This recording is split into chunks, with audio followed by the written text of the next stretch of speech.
She is a college student and I got to know her from my brother and now are good friends, but also is starting a new journey in streaming. We have here Crezza Kim. Hello, Crezza! Hi, Hi hi! guys, I'm Crezza and I do stream on Twitch. Actually, I just started this February. So it was nice to meet you today. Yes! Yes, I hope you're doing well. That's very awesome. So first of all, thank you so much, Crezza, that you approved on joining WavyTalks with me. I've been wanting to interview you since you shared on your Facebook page and everywhere in your social media that you're starting a new journey in streaming. So I hope the whole journey is starting off nicely for you. Is actually super excited. I've been planning it since last year, but I didn't have the time to kasi it's complicated eh. Syempre, you have to prepare everything. Then, at least, siya eh, parang migrating siya. Parang lilipat ka din ng ibang bansa, ibang environment. Ganun yung feeling eh. Yeah. And especially, Twitch has different, sobrang magkaiba ng environment nila. Especially sa streaming. But, yeah, I made it. So, congrats. Yes. And finally, makakapag-collab na rin tayo, di ba? Yes, we've been planning a collaboration. I think patagal na. Pero we just haven't been really starting it since because we've been busy with our lives. We're busy with school. I'm busy with school. We're busy with streaming and things like that. But I totally understand your overwhelming feeling of moving to Twitch to Facebook because I've been a YouTuber for 6 years now, turning 6 years on February 28th. And when I started streaming, I got really overwhelmed. Like, I didn't really want to do it. So I totally understand what you felt by there. And super happy ako that you are starting your new journey. Yes. Oh my God. Thank you so much. Actually, yun talaga yung nafe-feel ko ngayon, ever since I've migrated. Super overwhelmed kasi wala akong kaalam-alam na mga tao eh. Hindi ko kilala yung mga taong makakaharap ko. And especially, siguro din sa'yo, di ba? Yeah. Almost the same. So, as in, magkaibang platform talaga siya. So, thank you so much for acknowledging how I feel. And thank you for the support always. We've been supporting each other talaga kahit sobrang busy natin with our lives. So, I'm really, really thankful. Really, really thankful.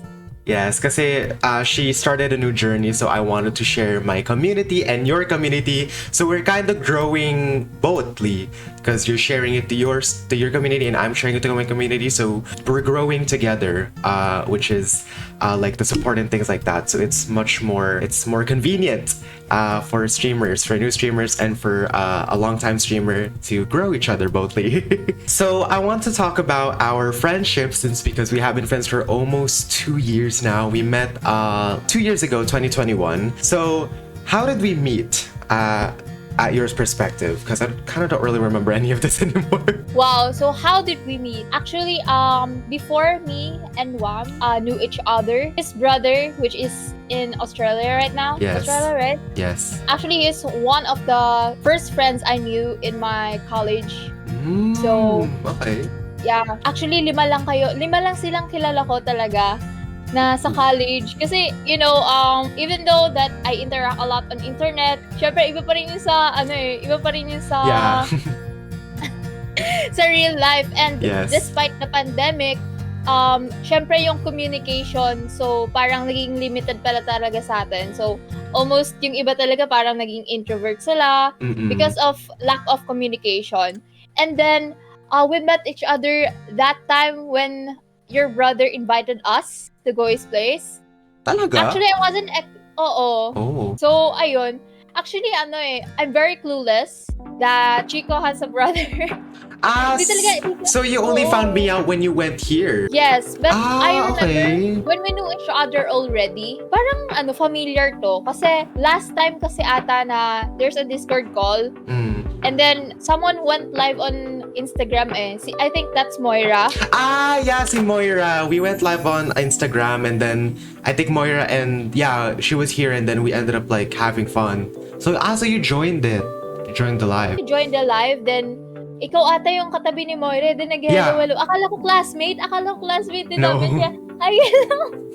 No. But then ayun, parang bigla ko na lang naalala na, nakala Chico nga sila Moira nun that time. Since di ko pa kilala sila Chico nun, di ba? Di pa ako nakapunta sa place nila. Then, ayun, nakita ko na, hi, ikaw pala yun, di ba? Yes. Pero I think, the best talaga na nakilala kita is yung nagkita tayo. Yeah. Yun. As in, iba talaga kasi yung experience na pag nakikita mo yung person in real life, then, ayun. Grabe, as in, sobrang ko talaga, parang light-hearted ko talaga nung nagkita tayo, as in. Kasi actually, ang funny story kasi dito, dalawang tao na nagtanong sa akin if I am part of my brother's group of friends. I was like, no, he's my brother. I was like, oh my God, akala ko, kabarkada mo sila, ganun. So, ang daming nagulat din kami ni Kobe. But, I just want to say how we went so close fast in our when you first went here. When we started out being friends, I knew you. I know that you were Crezza and things like that. You started appearing on my suggested following, and then and then Dale, Ange, and then you went here, and I was actually recording a video at that time, and I was like trying to edit a video. But you were talking to me. I was like, oh my God, this girl is actually like, we have so much in common because you asked about my Hatsune Miku, you asked about Vocaloid and things like that. Yes, hindi talaga ako nagkakala. For the first time, I've met someone na related sa Vocaloid. So, grabe. But yeah, and then you were sitting on my bed, and then we started to get to know each other, like regarding my personal life, our school life, then my relationship with my brother. Then we ended up jamming out to Taylor Swift. Nung time na yun, ang saya nung time na yun. I wish we could do it again. Yeah. Oo, grabe. As in, every time I check my phone, ayun talaga yung parang video na hindi ko talaga maalis-alis na kasi, as in parang iba talaga yung iba talaga yung vibe ng mga panahon na yun na parang sobrang saya. Then, imagine, the first time we met, as in, nagsayo-sayo na tayo. Ganun na agad. Grabe, diba? Oo, pag first time usap, then parang add sa social media, then chat-chat lang. Pero ayun agad, sayaw agad. Then parang, ayun, like you're thankful that I met you. Then nagpicture na tayo agad. Like parang, oh my God, ang saya naman na experience na to. As in, nag-click talaga tayo that time. Tapos, syempre, grabe, hindi ko rin na-expect na, like, sobrang unexpected friendship yung nangyari. So, I'm really thankful until now kasi grabe, sobrang unexpected talaga siya. Okay, kinikilig ako. Yeah. Okay. But yeah, speaking of our friendship, so nakilala mo talaga ako from Discord call, VC. Yes. As in Discord call, then parang ayun, ito yung pala yung nakita ko sa Discord. Okay. Sa personal. Kasi ako, I don't remember anything how I met you. I feel like I just been hearing the name Crezza. Then I heard the story that you had ants on your keyboard. That's all I know. When Kobe was talking about keyboards. That's all. And yeah, and then parang like, okay, so that's Crezza, then Instagram, then in person, that's all. Yeah, that's all I actually do remember. But you did went to our house second time when it was my brother's birthday, June 11, I think was the time, if I can remember. And yeah, I was not happy about it. It was too cramped. It's too cramped. Couldn't move a lot, so yeah, so I just only stood in like one place. But I was happy that like I got to meet like Reggie and then other people like David, who else, Aaron, yeah, that's I don't want to say the full real name. Yeah, true. So we met obviously at the first time when you went here for the first time with the Taylor Swift and things like that. But what was your first impression? My first impression of you, you're kind of intimidating because that time intimidating. Thank the Lord! May nagsabi. Because I asked so many people, I was like, what was your first impression of me? They always say I'm the tallest in the class. I was like, can I just get something more different? Then yes, I got something else different. Okay, continue. Ito naman, I think intimidating because that time that we went to your room. Yeah. And you were really silent, and then you're just minding your business. Maybe because you're just editing your video and stuff. Yeah. But then, like, I talked to you about the Hatsune Miku stuff, right? Yeah. And then you just answer it right away. Like, you were very cold that time. So I was like, okay. But then, like, when you stood okay. up, but when you stood up, I don't know. Ewan ko, siguro kasi talaga dahil nung na-mention ko yung Taylor Swift. Ewan ko kung ikaw yung nagsabi or yung ako yung nag-mention ng Taylor Swift. But then, like, parang bigla na lang nagtalunan lahat. Bigla na lang tayo nagtalunan that time. So, yeah. Kasi actually, what goes on my mind talaga when I go editing, so it's actually, you're kind of like driving. You're thinking a lot of things because when you're driving, you would always think like, am I gonna hit the car? Am I gonna run over like this? Am I gonna do that? Or things like that. So when I'm editing, I think of a lot of things like, is this gonna look good at the output? Is this gonna look good? Like, are the viewers gonna like it? So I think of a lot of things. So whenever someone tries to talk to me, I only answer like short answers, like, oh yeah, that's my favorite, things like that. But if I'm not editing, that's where I release my true self, that hey, I want to vibe with you, things like that. So I totally get why I kind of was intimidating at that time. But firstly for me, my first impression with you was I think this was before we were friends, but I think I told Kobe about this, but I think I said that you were intimidating as well because of like Actually, I'm used to it. I'm used to it. A lot of people. Because I don't smile. I don't really smile. Because I looked at your Instagram and was like, oh my gosh, she's pretty, but she looks kind of intimidating. And then Kobe was like, nah, she's nice. Don't worry about it. She's a nice person. Which is totally true. That's how we got to know each other right now. So finally, something new, not matangkad. Yes. Naging personality na yung pagiging matangkad. Tama. But yeah. But what is something that we like about each other? You can go first with this. I think you're very optimistic. Tama. And then, huwag kang magbabago, please, Char. Of course. But I really like, but being around you, I really like your energy. As in, sobrang nakaka-healing siya for me. Talaga? Nakata siya ba to? I don't know. Grabe, because, as in, sobrang iba kasi talaga ng impact ng tao na ganon. Na sobrang optimistic. Then, parang dun na rin nag-high yung energy ko eh. Oo. And then, I think that really helps me din talaga. Kaya, siguro talaga nakikipag-vibe din ako, ganyan-ganyan. Yeah. And then, ano pa ba? You were very committed to your works, especially this one. Actually, before you asked me to do this interview, I created an Twitter. Yeah. I created a Twitter. Yeah. And I don't really use Twitter, but I made it because of Twitch. But then you followed me right away, and then I think I stalked your Twitter account, and then I saw your interviews with other people. Yeah, WavyTalks. And then I was like, oh wow. I actually in the back of my mind, inisip ko sana, ay baka imbitahan ako nito, like parang baka maging guest ako nito, ganun. Like parang nasa isip ko lang. Kasi like parang tuwa din ako, and sabi ko nun, if ever na he asked me to do this interview thing, I would go for it, syempre. Kasi I see talaga yung dedication mo, as in yung content mo. Like you said, di ba, lumipat ka ng Twitch? Lumipat ka ba ng Twitch? Or you've been using both of the platforms? Both of them. I use Twitch to restream. Then if I want to make content out of the gaming channel, I just make like separate episodes on it. Yeah. Okay.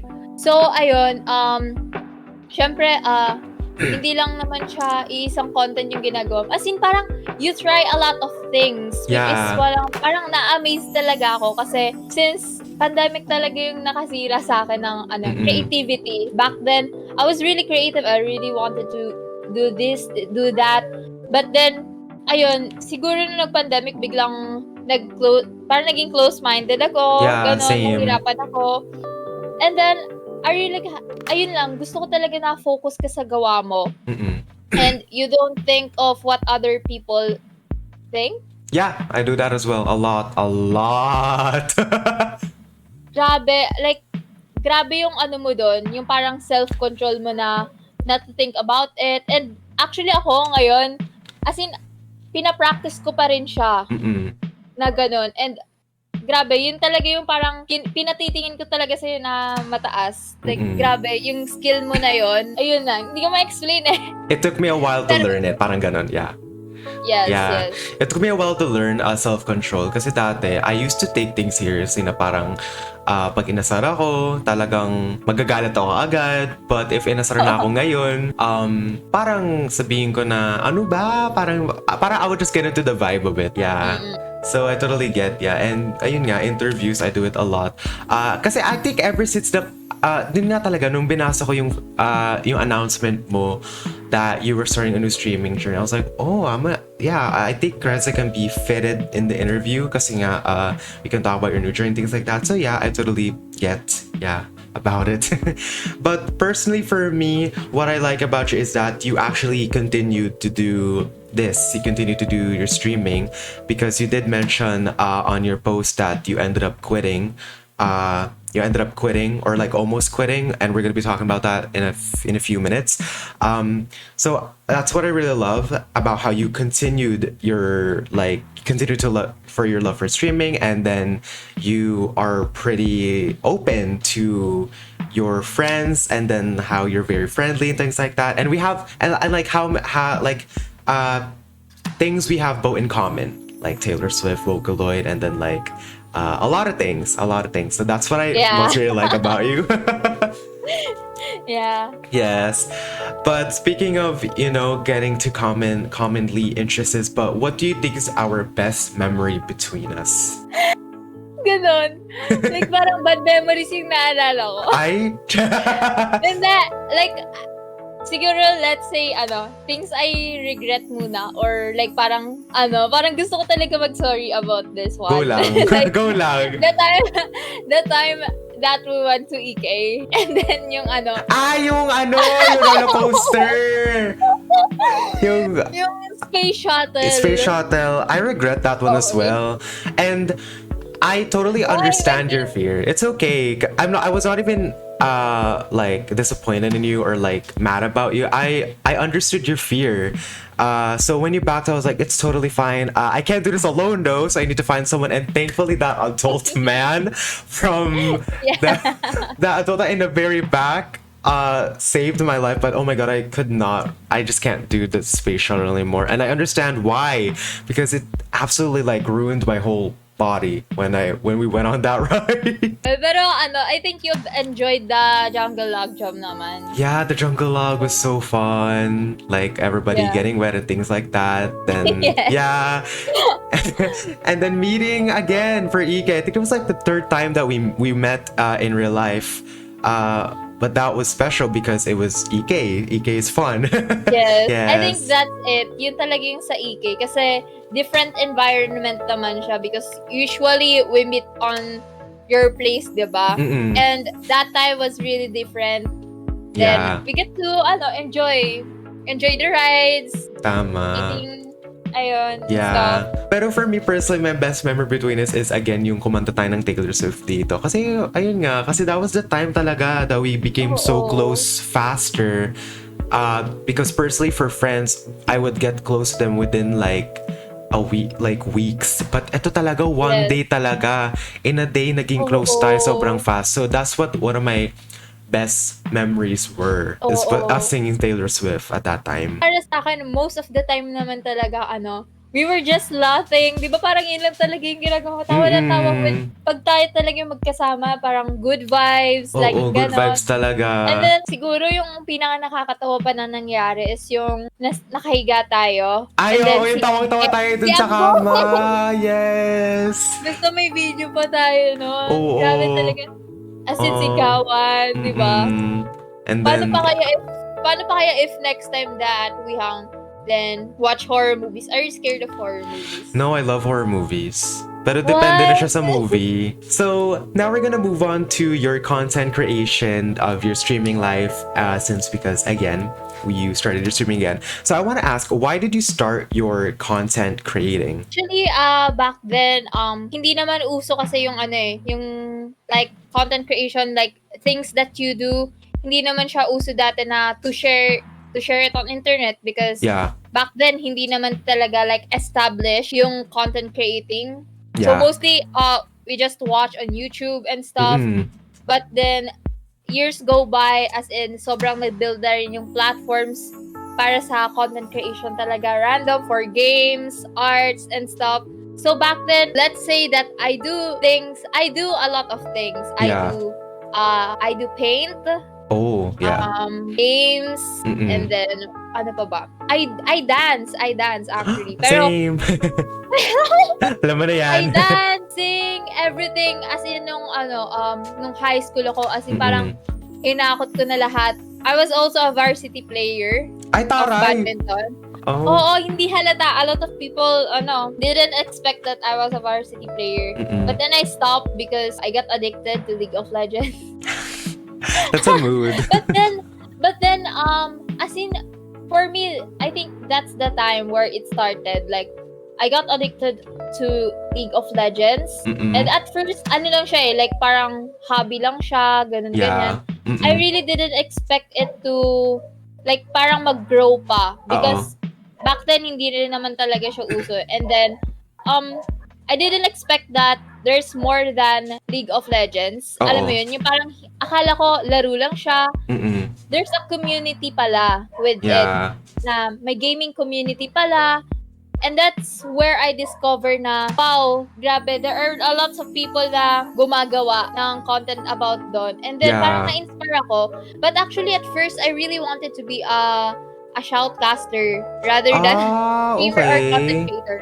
Because that's where I discovered the content creation actually. Kasi dati hindi naman uso nga, 'di ba?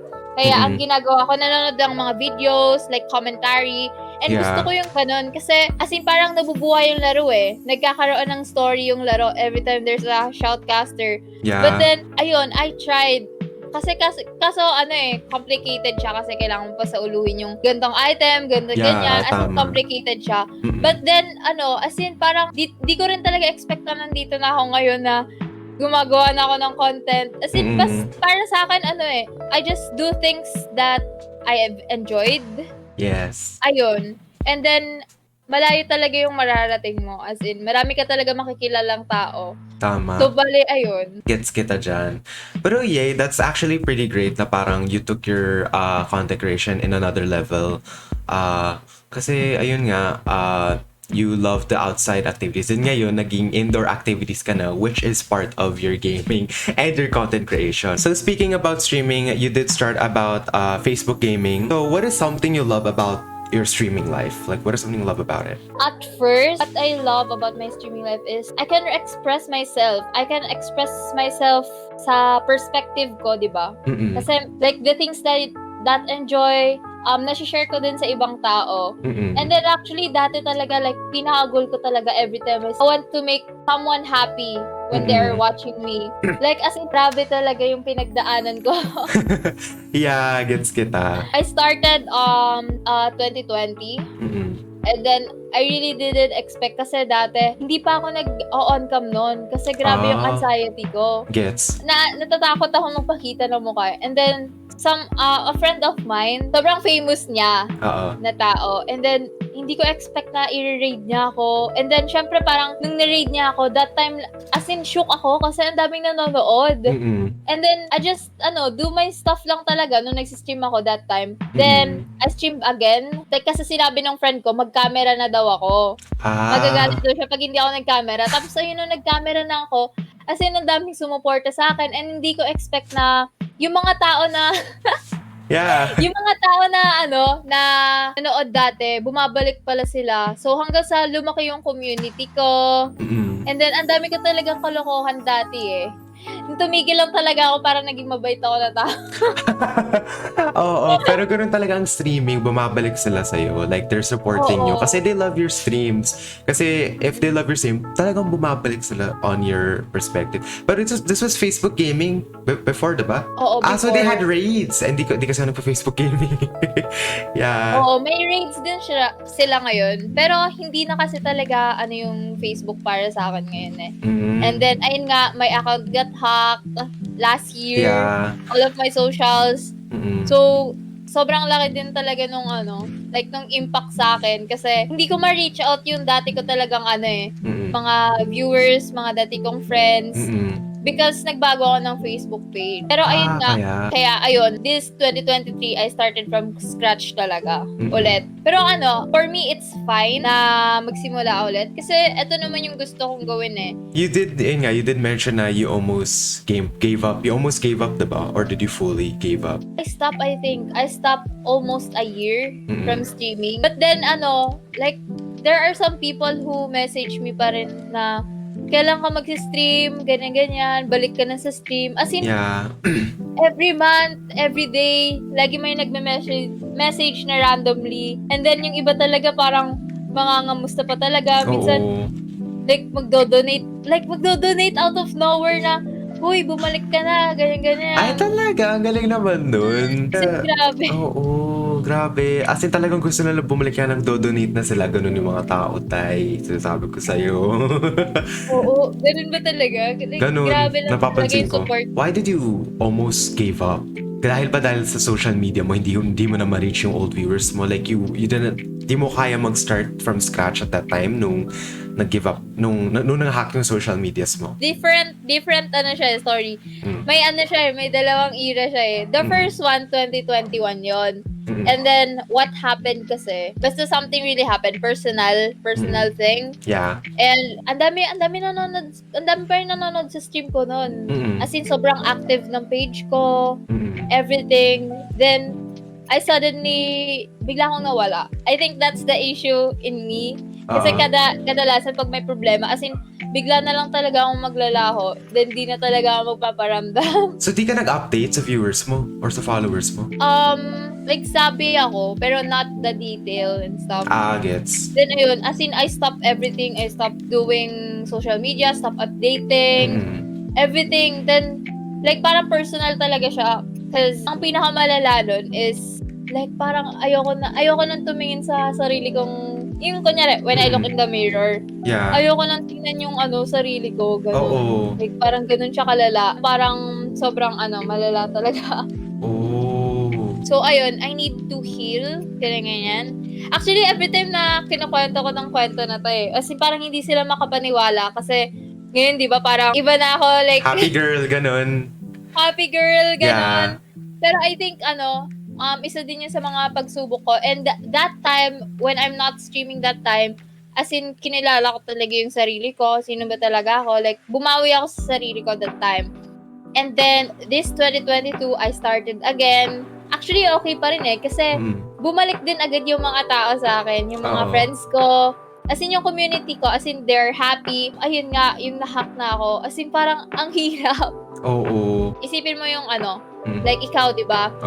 Nag-YouTube ka for 6 years. And then suddenly, bigla na lang nag-lock, bigla na lang hindi ko na-hack. kaya yun. Masakit yun. Everything. Isipin mo, YouTube, Twitch, isipin mo, Twitter, Facebook, everything talaga, Instagram. So, as in lahat, pati yung pati yung Steam account. So lahat talaga, na-hack? Oo, pati yung Steam account ko. Kaya, di ba, syempre, I have friends who gifted me games, ganon. Then, kakabili ko lang ng Tekken noon. Tapos Yan. Grabe. Diba? Yes. Then, the issue with me kasi, ayun nga, di ba, hindi ako nagsasabi. Parang sinasarili ko din yung problem ko. Kaya parang ang hirap i-absorb ng mga nangyari kasi wala akong mapagsasabihan, ganon. Tama. Like, pag sinabi ko ba to, parang magigets ba nila yung nararamdaman ko, ganon. I keep it to myself. But then, ayun nga, nung tumigil ako nun, nag-focus muna ako sa studies. So, ayun, sige. Pero di ba like, every time na may ginagawa kang bagay na, kunyari, productive, cool stuff, pag gusto mo talaga yung bagay na, kunyari, content creation, pag gusto mo talaga yung bagay na yun, parang, lagi talaga may nakalaan na time para doon. Tama. Like, no matter how busy your day is, like, ikaw ngayon, di ba? Sabi mo kanina, 9 o'clock na lang, ganyan, kasi may class pa ako. Pero di ba, at least, as in a day, like, parang hindi ka mapakali nang hindi mo nagagawa yung bagay na gusto mo. So, I think, yun talaga yung, parang nag-push sa akin para makabalik ulit dito sa pagsistream ko. Kasi as in, lagi ko talagang tinatanong yung sarili ko that time, hala, tapos na ako sa mga seat work ko, tapos na ako sa lahat ng activities ko. As in, parang nakagawa na rin ako ng routine nun eh. I have routines na everything was okay na talaga. Pero, like, parang may kulang pa rin talaga sa akin. Like, naalala ko pa rin yung past ko na yung gusto ko talagang gawin. And then, ayun, sabi ko, wala namang masama magsimula ulit. Dati naman, nagsimula lang rin talaga ako sa wala, di ba? Yeah, tama. Like, wala pa akong camera nun. Eh ngayon, kilala naman nila ako, di ba? Oo. As a content creator. And all I have to do is to revive lang. Oo. Is to revive it, gano'n. Tama. Hindi ko naman masasabi na start from scratch ulit. Kasi nasimulan ko na to eh.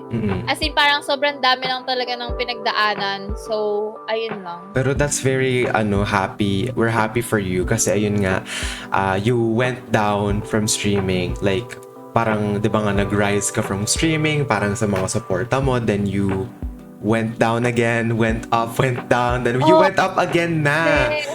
Oh. Grabe yung process, di ba? Sobrang hirap and gets ko yung pinagdaanan mo. Kasi parang kang hill. Dumataas ka, bumababa ka. And you're right now, nasa taas ka ulit and hindi ka na-give up, which is the most important thing. Hindi ka na-give up sa content creation. And sobrang ganda nun, actually. Pero, since you came back from streaming, what are your future plans for your new journey now? Sa akin kasi, yung nasa isip ko ngayon, face-to-face na, hindi na limited yung, pwede ka na lumabas-labas. Yes. Siguro, my focus right now is to stream pa rin. But more focus tayo sa, iba pag stream, live siya. Pero pag, reels. Sa mga short, reels, short clips. Yes. Parang TikTok ganun. Oo, parang TikTok. Kasi, since a lot of people naman, hindi naman sila makakapagtambay, ganon. Minsan, di ba yun lang yun, every time, pag nasa outside tayo, parang mag-swipe lang tayo ng Tama.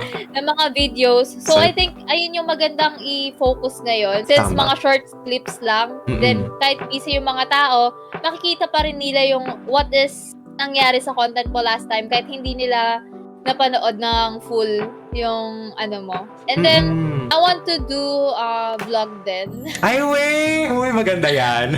Oo, kasi, ayun nga, grabe, parang, mamaya, tatanungin kita. Pero, ayun, sasabihin ko lang yung perspective ko.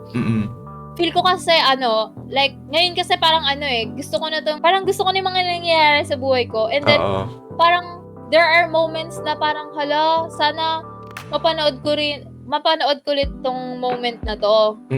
Diba? And then, ayun, sobrang healing din kasi para sa akin na manood ng mga vlogs, gano'n. Oo, tama. Kasi nakikita ko yung how they, kung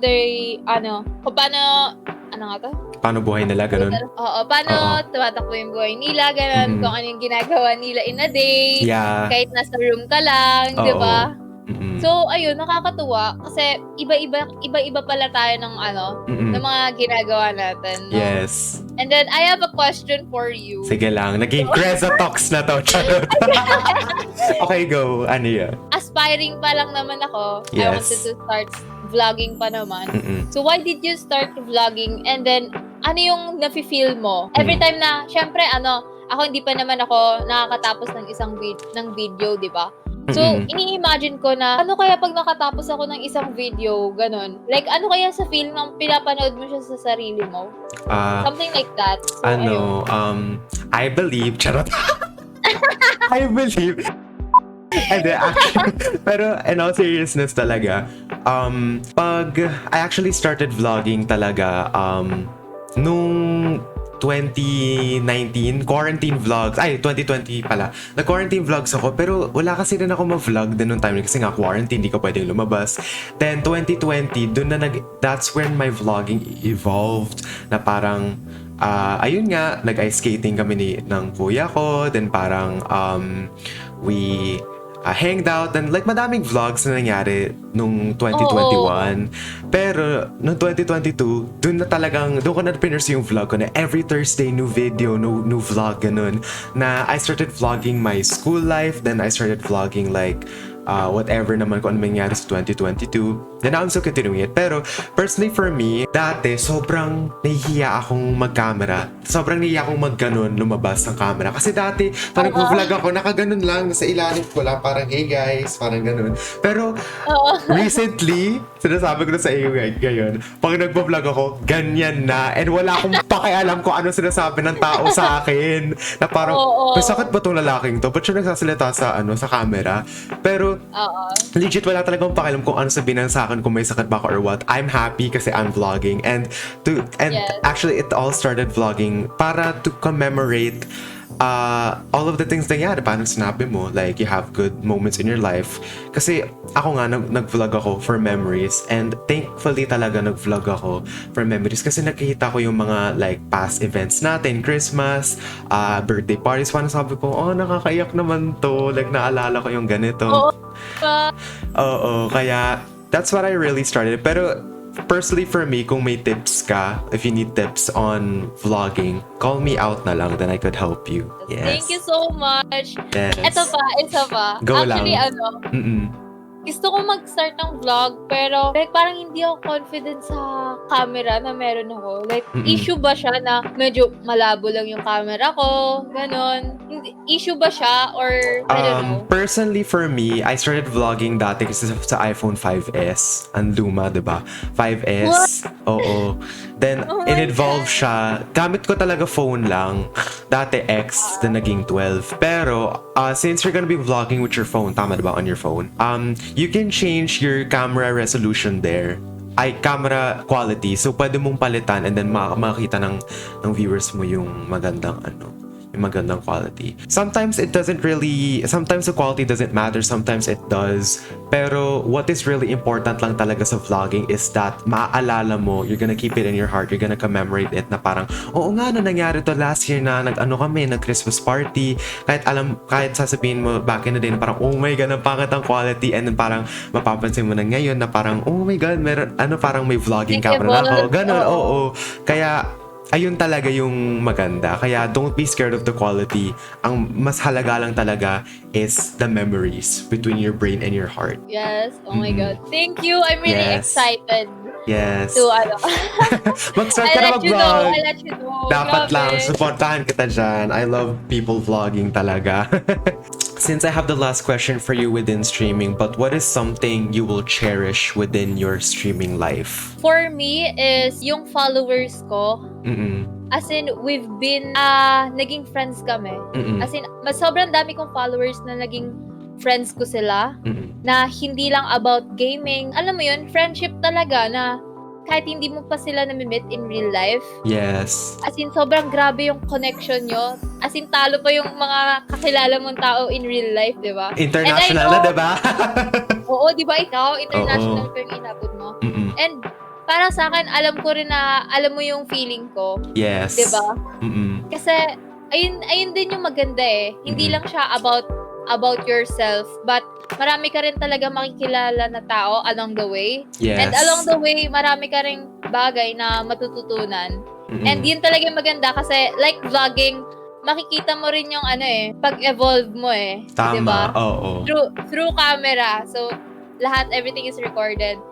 And then, ayun talaga, as in, yun talaga yung parang ayaw ko talaga mawala. Ang ganda naman na parang, ayun nga, you involved your streaming, then you're starting to do new things pala, like vlogging, hindi ka na uupo sa chair mo magsa-stream. You're gonna start something new and you're gonna be exploring your outside world within video recording. So, ayun, I'm very happy for you that you started your new journey. You did not give up. That's the most important thing again.